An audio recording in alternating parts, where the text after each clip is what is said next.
I used to be average in other games, but in Valorant, through studying the game, watching pros, and plenty of trial and error, I went from silver to radiant in just 6 months. And in the hopes that you can climb faster too, I'll share 11 of the most essential tips I've learned while climbing the ranks so quickly. I promise you, these are not the common tips you hear in other videos. And trust me, if I'd known these tips sooner, I would have climbed even faster. So stick around till the end because we'll dive into topics such as how to dodge bullets, how to find perfect lurk timings, and what aim styles you should pick, and so much more. Let's kick things off with something that got me so many easy kills when I understood it: timing my movement correctly.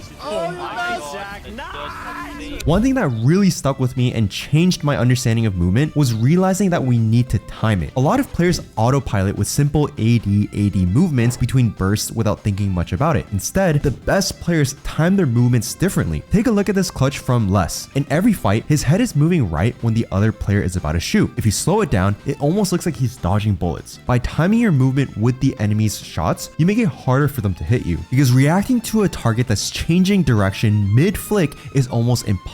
This timing is what separates random AD spamming from calm, coordinated movement. We can build this habit by playing deathmatch. Focus on moving while the enemy is about to shoot. Bait players into shooting at you and watch them whiff when you time your movement correctly. The second tip for you guys is understanding that crosshair placement is way more important than just your raw aim. It's easy to blame bad aim every time we're slow to flick to a target and we lose the gunfight, but that mindset can trap you. Let me explain by showing you 2 clips side by side. This is Maddie Overwatch, the best aimer in the world. Even with thousands of hours of aim training, he hits targets that are closer together about 30% faster compared to targets that are spaced out. That's the difference between a radiant and a gold player. So imagine how much impact simply having your crosshair in the right spot can make. No amount of aim training in the world can compensate for the amount of speed incorrect crosshair placement could cost you. If your crosshair placement is clean, your shots will be faster and more accurate. The trick is to keep your crosshair slightly off the wall or the angle that you're holding. You need some room to react because you're not a robot. Then when the enemy does swing, you barely need to move your mouse. Now, if you're thinking that you already have good active and passive aim, but you're still stuck in the lower ranks, my team of Radiant and VCT coaches can give you feedback inside our premium 10-week Immortal Roadmap program. Our average student gains 500 RR in 10 weeks, and these are some of the things that our students have to say about us. And we're so confident in our coaching that if you don't rank up 500 RR in 10 weeks, we'll give you a full refund. We have 22 spots out of 80 remaining for the next season of the program, so use the link below to book a call and we'll check your tracker and see if we'd be a good fit.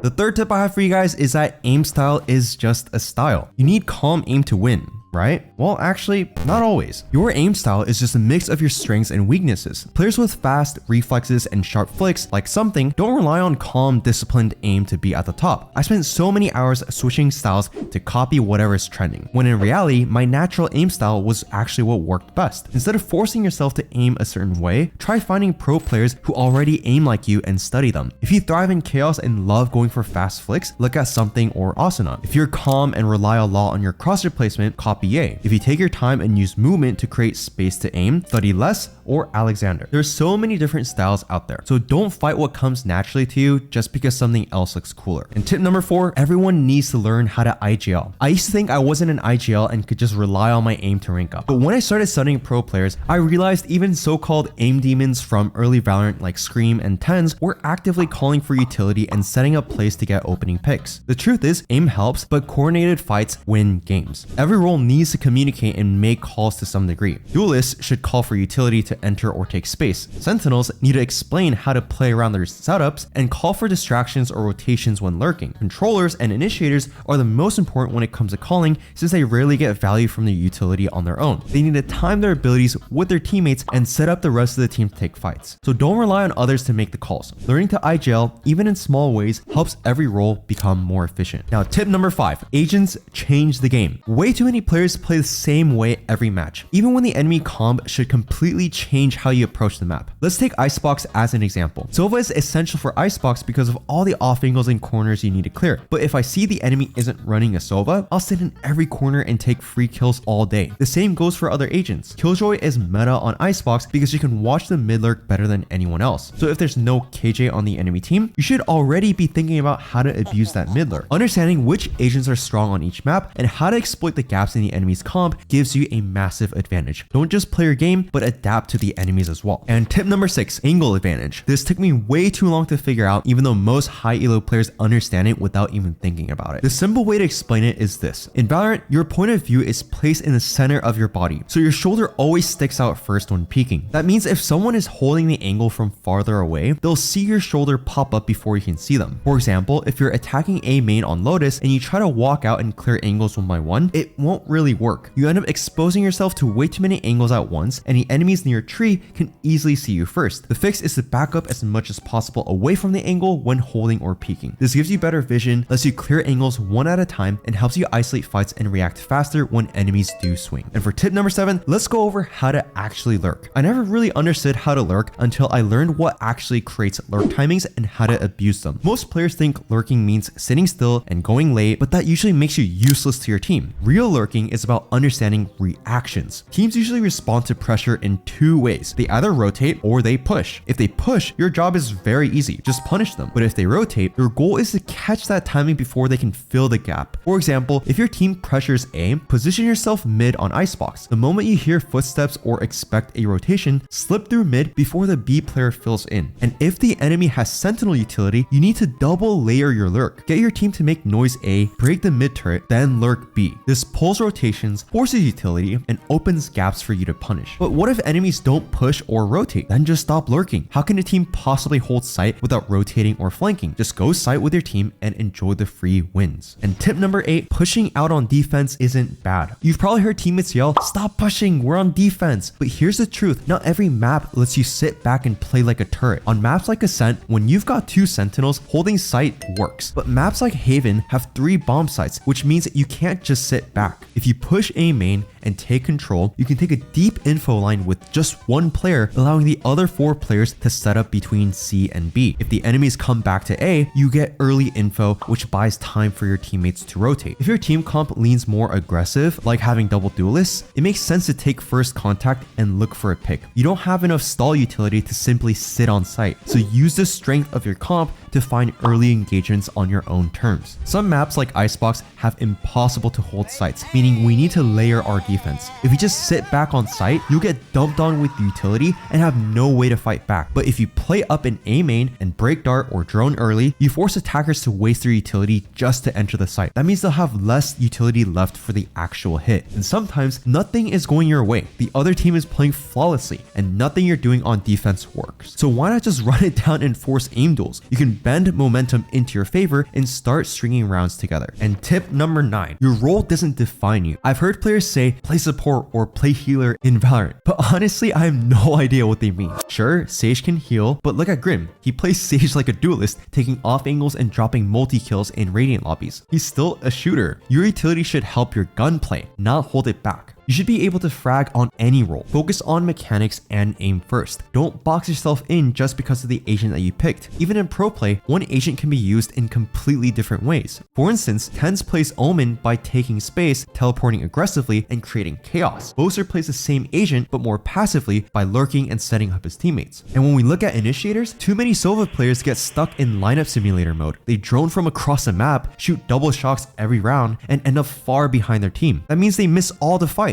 A better way is to stay with your team, throw a quick dart, and take space together. That way you can trade, fight, and actually win rounds. All that to say, the agent you pick doesn't mean you shouldn't frag. You did that to yourself. And tip number 10, crouch jumping. I never understood how players hit certain jumps, like getting on top of pipes on Icebox or silently dropping. It turns out crouching actually affects your height mid-jump. When you crouch while jumping, your character lifts their feet, allowing you to reach higher spots. A great example of this is the pipes jump on Icebox. If you crouch at the apex of your jump, you can see over a Viper wall as an attacker. And this is only possible if you crouch at the right moment. On the flip side, silent dropping works by uncrouching mid-drop. If you fall from a higher platform, start by crouching, then uncrouch mid-air. This action lowers your feet, making the game think you didn't jump at all. One other silent jump is on a rope, and that is all about momentum. If you hold shift on a rope while moving, it'll still make a noise. But if you hold W to jump onto the rope, then tap S to cancel my forward momentum right before I attach to the rope, it'll not make any noise at all as long as I'm holding shift. Use these mechanics to get the jump on the enemy. And lastly, for tip number 11, Valorant is just a game. I had to learn this the hard way. In the pursuit of perfection, trying to min-max every scenario, I ended up sucking all the fun out of the game. But the truth is, you improve faster when you're actually enjoying the process. No rank magically makes the game more fun. Radiant is full of tryhards who rage at every mistake and cheaters who ruin the grind. So learn to love the game for what it is. Play it in a way that makes you happy. Instead of obsessing over what's optimal, focus on becoming the player you want to be. If you love taking aggressive fights, lean into that and get good at it. Sure, you'll make mistakes, but at least you're playing your way, and that's how you stay motivated in the long run. These are some of the tips that helped me get Radiant, and if you're looking for more tips, check out our video where we break down one tip for each agent. Thanks for watching.